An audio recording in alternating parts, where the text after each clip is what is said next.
Hello नमस्कार साथियों, स्वागत करता हूं आप सभी का हमारे इस YouTube channel Sachin nursing XYZ में। आज की इस वीडियो से हम डील करेंगे आप सभी लोगों के साथ में। सब्जेक्ट है एनाटॉमी एंड फिजियोलॉजी।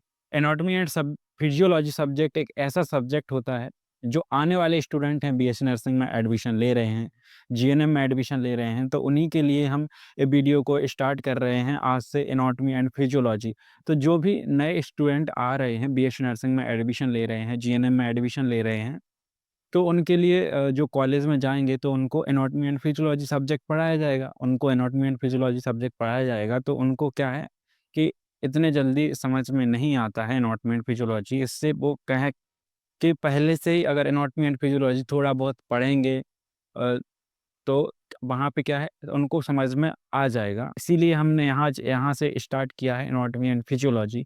तो इसका जो फर्स्ट वीडियो है हम यहाँ से करेंगे सेल से स्टार्ट।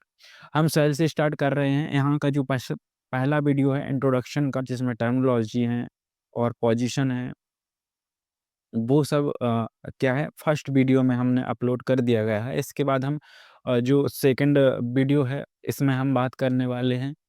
टॉपिक है सेल।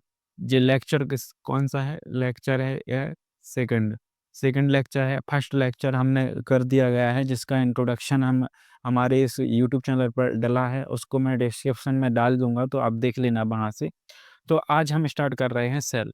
तो सेल क्या है, सेल हमारा क्या है, fundamental unit of life. Fundamental unit of life क्या होता है, फंडामेंटल यूनिट ऑफ लाइफ होता क्या है, तो इसको हम बात करने वाले हैं। फंडामेंटल यूनिट ऑफ लाइफ हम क्यों कहते हैं, क्योंकि हम इसलिए कहते हैं कि फंडामेंटल यूनिट ऑफ लाइफ हमारे जीवन का, हमारी लाइफ का सबसे छोटा यूनिट होता है सेल।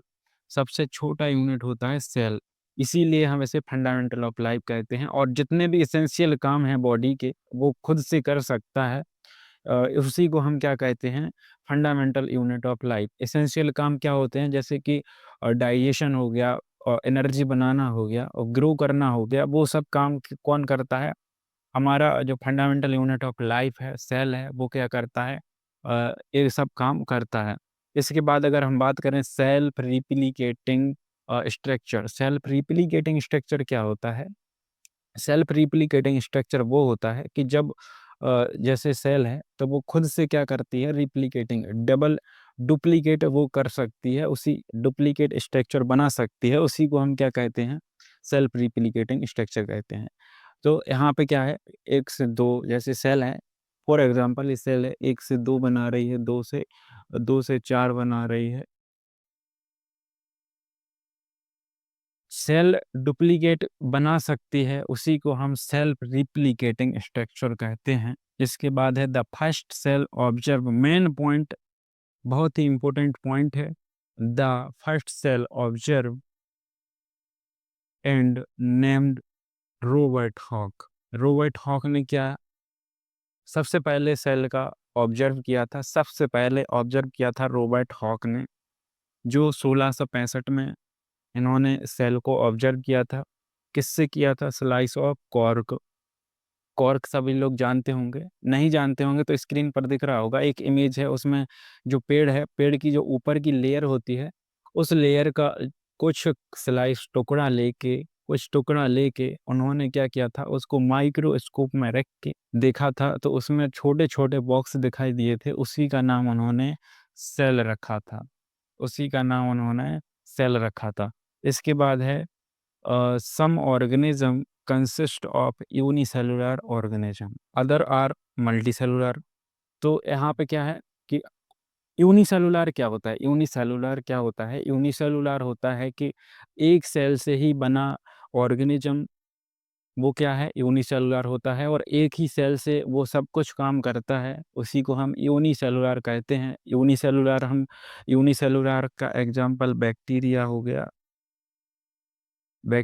हो गया, बहुत सारे ऐसे और भी होते हैं, बैक्टीरिया हो गया, अमीबा हो गया, ये सारे क्या हैं, यूनिसेलुलर हैं। और भी होते हैं जो एक सेल से ही सब कुछ काम कर सकते हैं, उसको यूनिसेलुलर कहते हैं। और मल्टीसेलुलर वो होते हैं जो इसमें मल्टीपल सेल होती हैं, जो हर एक सेल का अलग अलग काम होता है। जैसे किसमें होती हैं, तो ह्यूमन हो गया, एनिमल हो गया और प्लांट्स। इन तीन चीज़ों मल्टीपल सेल होती हैं ह्यूमन, प्लांट्स और एनिमल में, जो हर एक प्रकार की हर एक सेल अलग-अलग काम करती है, उनको हम आगे चल के पढ़ने वाले हैं।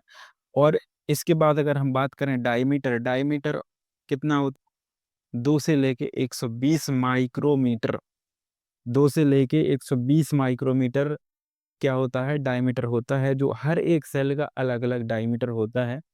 नॉर्मल कितना होता है, 2 से 120 माइक्रोमीटर हमारा जो सेल का डायमीटर है वो देखा गया है। और जो सेल होती हैं वो हर प्रकार की सेल होती हैं जो अलग-अलग डायमीटर होता है उनका। तो जैसे ब्लड सेल हो गई, ब्लड सेल का अलग डायमीटर होगा, न्यूरो सेल हो गई उनका अलग डायमीटर होगा, लिवर सेल हो गई उनका अलग डायमीटर होगा। इस प्रकार सबका अलग-अलग डायमीटर होता है। यहाँ तक समझ में आ गया होगा कि फंडामेंटल यूनिट ऑफ लाइफ हम क्यों कहते हैं, क्योंकि ये क्या है, लाइफ की सबसे छोटी यूनिट होती है सेल, इसीलिए हम इसे फंडामेंटल यूनिट ऑफ लाइफ कहते हैं। इसके बाद है self replicating structure. Self replicating structure मतलब खुद से डुप्लीकेट स्ट्रक्चर बना लेना, उसको हम सेल्फ रिप्लिकेट स्ट्रक्चर कहते हैं। The first cell bear observe, first जो सेल ऑब्जर्व की थी वो रॉबर्ट हॉक ने की थी, 1665 में की थी, स्लाइस ऑफ कॉर्क से की थी। और some organism consist of unicellular, कुछ सेल क्यों कुछ ऑर्गेनिज्म होते हैं जो यूनिसेलुलर होते हैं, और कुछ मल्टीपल ऑर्गेनिज्म होते हैं जो क्या होते हैं, मल्टीसेलुलर ऑर्गेनिज्म होते हैं। और डायमीटर बता दिया गया कि 120 माइक्रोमीटर होता है। तो यहाँ तक आपको इंट्रोडक्शन समझ में आ गया होगा। इसके बाद हम स्ट्रक्चर को देखने वाले हैं, सेल का स्ट्रक्चर। अब हम बात करते हैं स्ट्रक्चर के बारे में। तो स्ट्रक्चर आपको बोर्ड पर दिख रहा होगा, तो यहाँ इसके बारे में हम बात करते हैं स्ट्रक्चर के बारे में। तो इसमें सबसे पहले तो अगर हम बात करें तो जो मेम्ब्रेन दिख रही होगी आपको, ये मेम्ब्रेन है, ये मेम्ब्रेन दिख रही होगी आपको, ये मेम्ब्रेन, इस मेम्ब्रेन को हम क्या बोलते हैं, इस मेम्ब्रेन को बोलते हैं हम सेल मेम्ब्रेन। तो यहाँ पे दिखाई गई है, ये क्या है, सेल मेम्ब्रेन है, ये क्या है, सेल मेम्ब्रेन है। इसके बाद अगर हम बात करें तो यहाँ पे जो आपको दिख रहा होगा डीएनए, तो इसमें क्या होता है, न्यूक्लियोलस के अंदर क्या होता है, डीएनए होता है। और इसके बात करें न्यूक्लियोलस के अगर बाहर की बात करें तो उस पे क्या होता है, न्यूक्लियस। न्यू तो यहाँ पे दिख रहा होगा न्यूक्लियस है ये क्या है, ये न्यूक्लियस है। न्यूक्लियस के अंदर न्यूक्लियोलस है, और न्यूक्लियोलस के अंदर क्या है, डीएनए है। तो यहाँ तक तो हुई डीएनए तक की बात। इसके बाद है आपको यहाँ पे दिख रहा होगा एंडोप्लाज्मिक रेटिकुलम। तो एक होता है रफ एंडोप्लाज्मिक रेटिकुलम, एक होता है स्मूथ एंडोप्लाज्मिक रेटिकुलम। इसके बाद यहाँ पे देख सकते हो ये क्या है, इसको हम क्या बोलते हैं, माइटोकॉन्ड्रिया। ये क्या है, माइटोकॉन्ड्रिया है।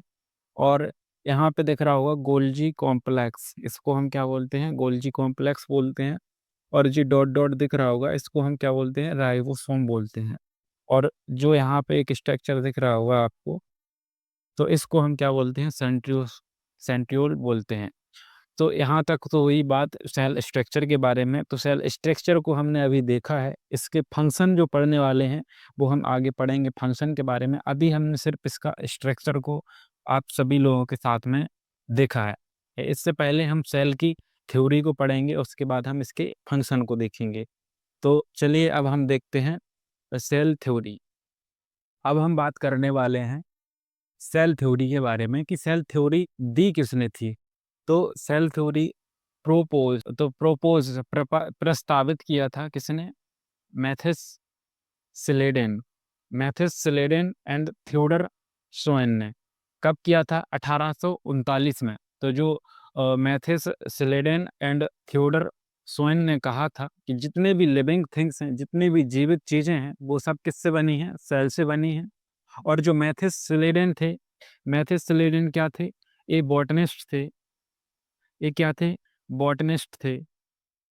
बॉटनिस्ट कहें तो वनस्पति वैज्ञानिक थे। और जो थियोडर सोएन थे वो क्या थे, जूलॉजिस्ट थे।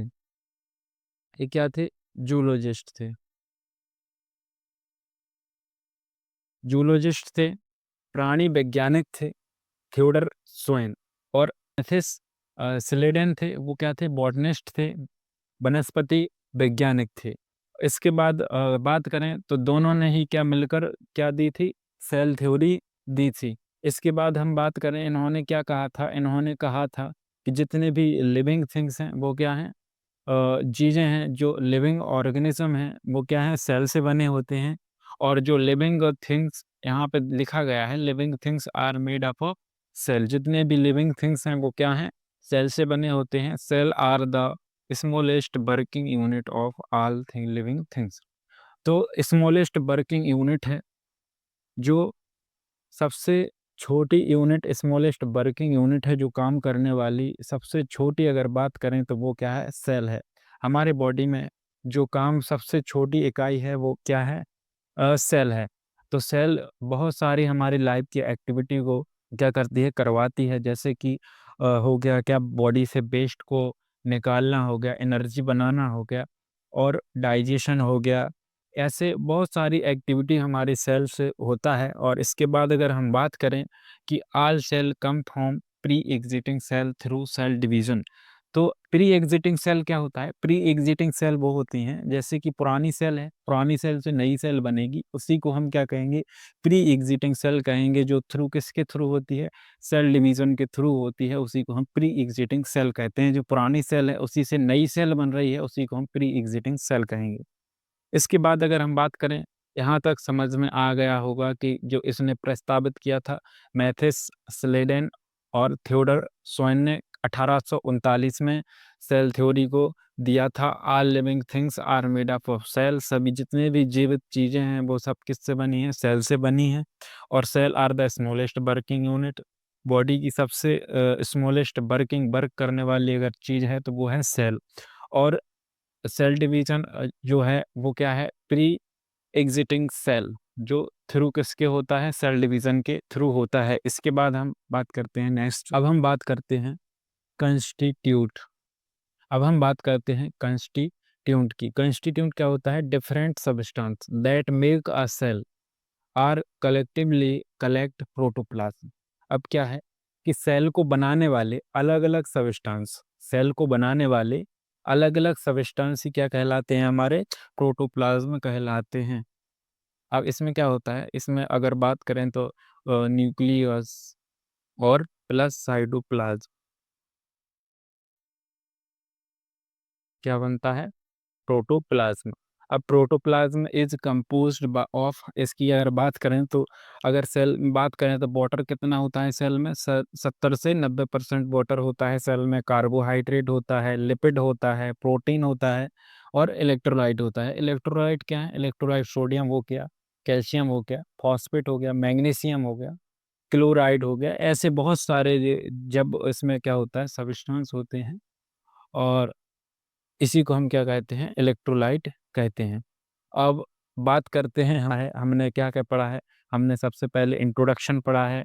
इंट्रोडक्शन के बाद हमने सेल स्ट्रक्चर को पढ़ा था, सेल स्ट्रक्चर के बाद हमने सेल थ्योरी को पढ़ा है, और लास्ट टॉपिक जो था हमारा वो था कंस्टिट्यूएंट। अगला टॉपिक क्या पढ़ेंगे, हम सेल फंक्शन के बारे में पढ़ने वाले हैं कि सेल के जो भी जितने पार्ट होते हैं वो किस किस कौन कौन से फंक्शन करते हैं, उस पे हम अगले लेक्चर में बात करेंगे। आज के लिए इतना ही, और चैनल पर नए हो तो चैनल को सब्सक्राइब जरूर कर लेना।